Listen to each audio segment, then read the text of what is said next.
안녕하세요. 김다니엘입니다. 제목을 정해놓고 보니까 잘못 오해하게 되면 죄를 지으라는 말처럼 그렇게 오해하기 좋은 그런 제목이 되고 말았습니다.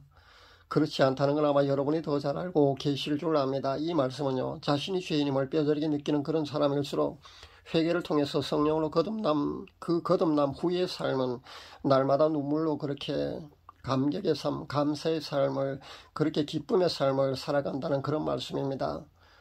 죄인 되었을 때 자신의 과거를, 그러니까 죄인이었을 때 자신의 과거를 생각하게 되면 그 죄로 가득한 자신의 과거의 삶이 너무나 마음이 아프고 하나님께 죄송스러워서 큰 회심 후에 거듭남 후에 그 삶은 과거의 그 죄된 삶을 거울로 삼아서 이제 다시는 그런 멸망의 삶, 죄악된 삶을 살지 않는다는 그런 말씀이 되겠습니다.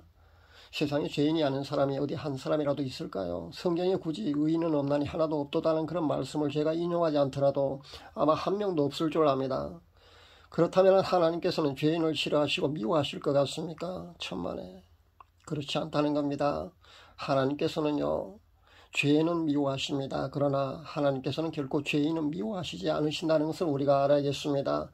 하나님께서는 우리 인간들이 죄에 빠지고 죄의 길을 걸을 수밖에 없는 그런 연약하고 나약한 존재라는 사실을 누구보다 잘 알고 계십니다. 그래서 우리가 죄를 범할 때마다 안타깝고 슬픈 눈으로 그렇게 바라보고 계신다는 것을 우리가 잊지 말아야 합니다. 특히 이 말세는요, 사탄이 우는 사자처럼 그렇게 두루 삼킬 자를 찾아다닌다는 것을 우리가 잊지 말아야겠습니다. 그래서 택하신 자들까지도 죄로 그렇게 올가매고 넘어뜨려서 기어코 지옥으로 그렇게 데려가려고 별의별 방법을 다 동원하고 있다는 것을 우리가 명심해야겠습니다.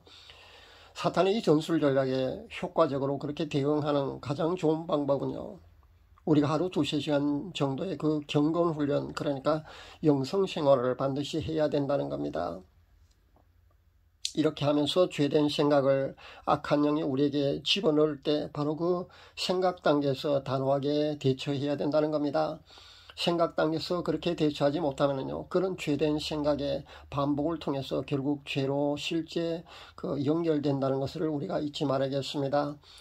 성경에 나오는 유명 인물들도 모두 그렇게 사탄의 전술 전략에 넘어졌다는 것을 우리가 명심할 수 있어야겠습니다. 여러분, 다윗이 우리아의 아내 바세바의 그 간음 사건도 결국은 다윗이 왕궁 옥상을 거닐다가 목욕하는 바세바의 아름다운 그런 모습을 보게 됩니다. 근데 생각을 통해서 그 여인을 취하고자 하는 그런 마음이 들 때, 그때 만약에 다윗이 단호하게 그렇게 대처하고 물리쳤더라면 좋았을 텐데, 다윗은 그러지를 못해서 결국 죄를 짓고 말았다는 겁니다.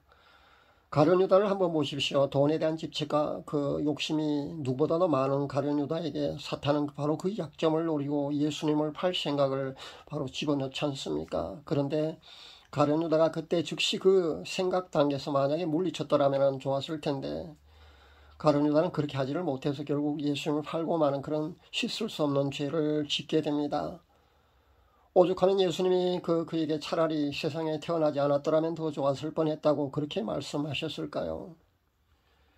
그리고 아나니와 삽비라 부부 사건도 똑같습니다. 밭을 팔아서 큰 돈을 손에 쥐게 되었는데, 아나니와 삽비라 부부는 그 아까운 생각을 그렇게 하게 됐다는 겁니다. 그런 아까운 생각을, 그 돈에 대한 집착을 사탄이 집어넣었다는 겁니다. 그럴 때 만약에 이 아나니와 삽비라 부부가 단호하게 그 생각 단계에서 만약에 거부하고 그렇게 대처했더라면 좋았을 텐데, 결국 그러지 못해서 그 아나니와 삽비라 부부는 거짓말을 사도들 앞에 하고요, 결국은 그 사도들 발 앞에서 바로 즉사하고 말았다는 겁니다. 제가 여러 번 강조했습니다. 죄는 생각 단계에서 반드시 단호하게 그렇게 물리쳐야 한다고 말입니다. 그렇게 하지 않으면요, 실제 죄로 연결되어서 실제 죄를 짓게 되고, 그렇게 죄가 반복되면요, 더 큰 죄를 짓게 되고요. 근데 나중에 그 죄들을 회개하지 않으면 결국 지옥에 갈 수밖에 없다는 겁니다. 전 회개를 참 많이 강조합니다. 회개를 외치는 사람들은 좋아하지 않습니다. 가장 듣기 싫어하는 메시지가 회개에 대한 메시지가 아닌가 생각해 봅니다. 근데 저는 눈치 참 없는 사람입니다. 4년 6개월 이상을 저는 한국교회의 그 배도에 대한 회개를 외쳐왔거든요. 제 메시지를 듣는 사람 중에는 아마 절 그렇게 생각했을 겁니다. 참 미련한 사람이고 사람들의 심리를 너무나 모르는 사람이라고 아마 그렇게 생각했을 겁니다. 그런데 저도 4년 6개월 이상을 한국교회 배도에 대한 회개를 외쳐왔지만 결국 그 배도에 대한 그 한국교회 회개는 거의 불가능하다는 것을 최근에 깨닫게 되었습니다. 그래서 이제는 개인의 회개를 이렇게 외치고 있습니다. 그러니까 개인의 회개를 통해서 휴거 신부들 그리고 순교자들을 한 명이라도 더 많이 배출을 하기 위해서 그렇게 초점을 바꿨다는 겁니다. 세상에 그 회개에 대한 메시지를 좋아하는 사람은 아무도 없을 겁니다. 가장 듣기 싫어하는 메시지가 아마 회개에 대한 메시지가 아닌가 저는 생각해 봅니다. 그래서 이제 현재 한국교회에서 실종된 두 가지를 만약에 손꼽으라고 한다면요. 바로 회개와 성화라고 저는 생각해 봅니다. 실제 천국에 들어가려면요. 이것 회개와 성화 없이는 들어갈 수가 없거든요. 회개를 통해서 거듭남을 통해서 자신이 거룩하게 변하지 않으면 천국에 절대 들어갈 수 없습니다. 천국은 지극히 거룩하신 하나님이 계신 곳입니다. 그렇기 때문에 지극히 거룩하신 하나님이 계신 그 천국에 들어가려면요. 우리가 거룩하지 않으면 들어갈 수 없다는 겁니다. 그래서 휴거 신부의 필수 조건도요. 바로 회개를 통해서 정결함, 그 성결함이잖아요. 그러니까 거룩하지 않으면요. 휴거 신부에게 주어진 세마포 혼인예복이 결코 주어지지 않는다는 것을 우리가 알아야 합니다. 아프리카의 신유 축사 사역자로 유명한 존 물린디 목사의 간증을 제가 보았습니다. 이분은 유명한 그 신유 축사 사역자입니다. 그 신유 축사 현장에 가면 굉장히 놀랍습니다. 대단한 그런 기적과 이사가 일어납니다. 이적이 일어납니다. 근데 한 번은 예수님이 그러셨다잖아요. 한 번은 예수님이 존 물린디 목사에 찾아오셔서 그렇게 말씀하셨답니다. 존, 오늘 밤에 내가 만일 내 사랑하는 신부들을 데리러 온다면 넌 데려가지 않겠다. 이 청천벽력 같은 말씀을 이 존 목사님한테 예수님이 하셨답니다. 이 존 물린디 목사님은 자신은 죄를 짓지도 않았는데 왜 그렇게 예수님을 위해서 하나님의 이 복음 사역을 그렇게 열심히 하고 있는데 왜 예수님의 신부로서 휴거되지 않는다 그런 말인가 싶어서 걱정하고 있었답니다. 그럴 때 예수님께서 눈을 열어서 이 존 물린디 목사의 삶을 보여주셨답니다. 그러니까 택시 타고 가는데 길을 걸어가는 아름다운 여인의 그 벌거벗기는 그런 음욕을 품는 자신의 모습을 보여주더라는 겁니다. 그러면서 네 삶은 간음하는 그런 삶으로 가득 차 있다. 그렇게 예수님이 지적해 주셨다는 겁니다. 그러니까 하나님께서는요, 우리의 마음의 중심을 꿰뚫고 계시기 때문에 예수님은요, 우리의 마음의 중심을 누구보다도 잘 알고 계신다는 겁니다. 그래서 우리가 생각으로 마음으로 그렇게 짓는 죄까지도 다 알고 계신다는 겁니다. 그러니까 실제 간음을 하지 않아도 우리가 생각으로 그렇게 마음으로 그렇게 여인을 보고 음욕을 품기만 해도 그렇게 간음죄가 된다는 겁니다. 분명히 예수님이 실제 그렇게 말씀하셨지 않습니까? 누구든지 여인을 보고 음욕을 품은 자는 이미 마음에 간음을 했다고 그렇게 예수님이 분명히 그렇게 말씀하셨지 않습니까? 바로 그겁니다. 그래서 그 후부터 그 존 물린디 목사님은 메시지를 전할 때마다요. 생각으로 마음으로 짓는 죄까지도 다 회개해야 된다고 그래야 천국에 들어갈 수 있다고 그렇게 외치고 다닌다고 합니다. 자, 이쯤 하고요. 죄가 클수록 그게 은혜가 크다는 그 말씀은요. 많은 죄를 짓고 그 죄를 용서받은 사람들의 그 후의 삶에 대한 이야기라는 겁니다. 여러분 다윗을 보십시오. 가늠하고 하나님께 큰 죄를 지은 그 다윗 왕이 회개 후에 그 다윗 왕의 삶은 어땠을 것 같습니까?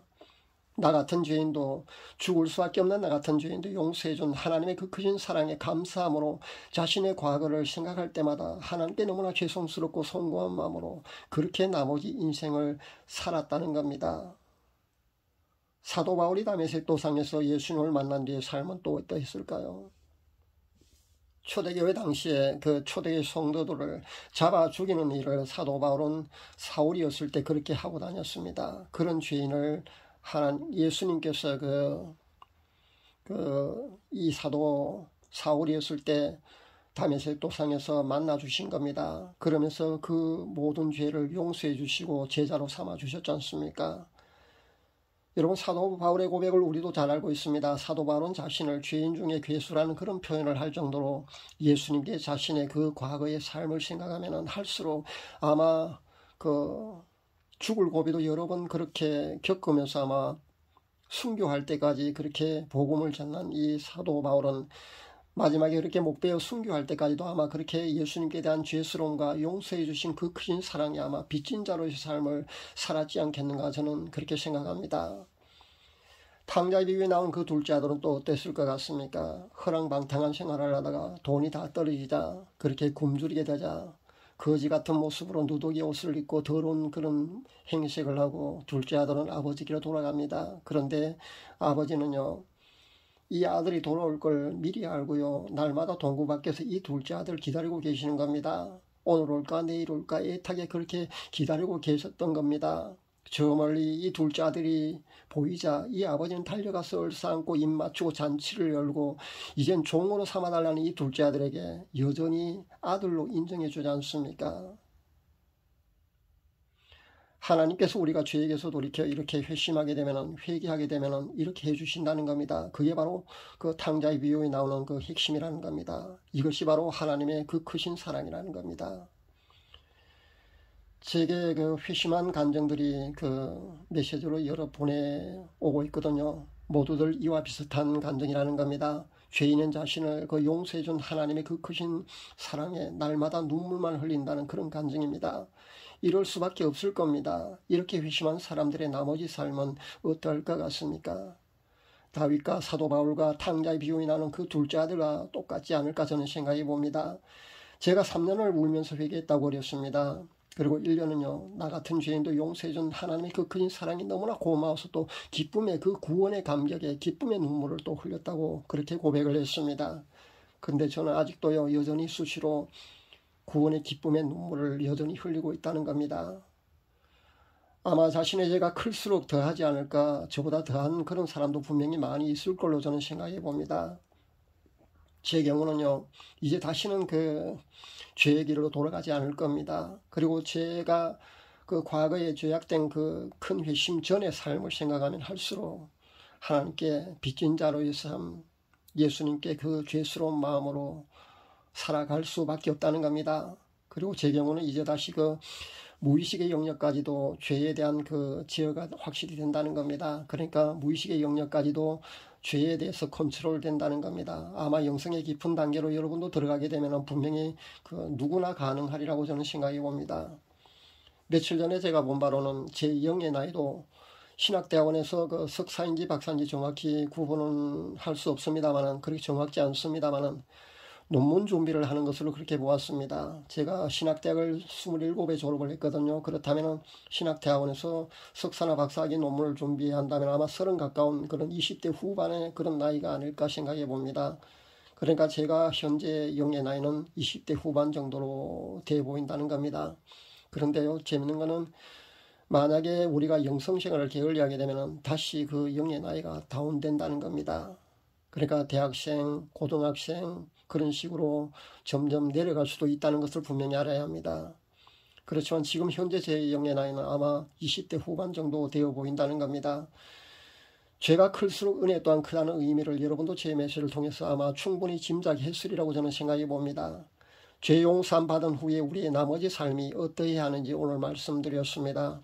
죄가 클수록 은혜 또한 크다는 이 말씀은요, 지금까지 죄지지 않고 그렇게 신앙생활을 경건되이 잘하는 분들에게 드리는 말씀이 아닙니다. 죄의 삶, 불순종의 삶, 온갖 죄로 얼룩진 그런 삶을 살았다 할지라도 큰 회심을 하게 되면은, 그렇게 회개를 하게 되면은 탕자의 비유에 나오는 그 둘째 아들을 아버지가 받아주었듯이 하나님께서는 그 모든 것을 용서해 주신다는 겁니다. 그렇게 받아주신다는 겁니다. 그렇게 용서함을 받은 사람들은 나머지의 그 용서함 받은 사람들의 나머지 삶은요, 날마다 눈물로 그렇게 빚진 자로서의 그런 삶을 살 수밖에 없다는 겁니다. 죄로 인해서 죽을 수밖에 없는 우리를 대신해서 예수님이 죽으셨습니다. 그렇게 용서함을 받은 우리의 나머지 삶은 어떠해야 될까요? 여러분 어떻게 살아야 될 것 같습니까? 다윗처럼, 사도 바울처럼 탕자의 비유에 나오는 그 둘째 아들의 심정으로 그렇게 살아야 되지 않을까 저는 그렇게 생각해 봅니다. 그런 삶을 휴거될 때까지 살아가는 저와 여러분이 꼭 되어야겠습니다. 감사합니다.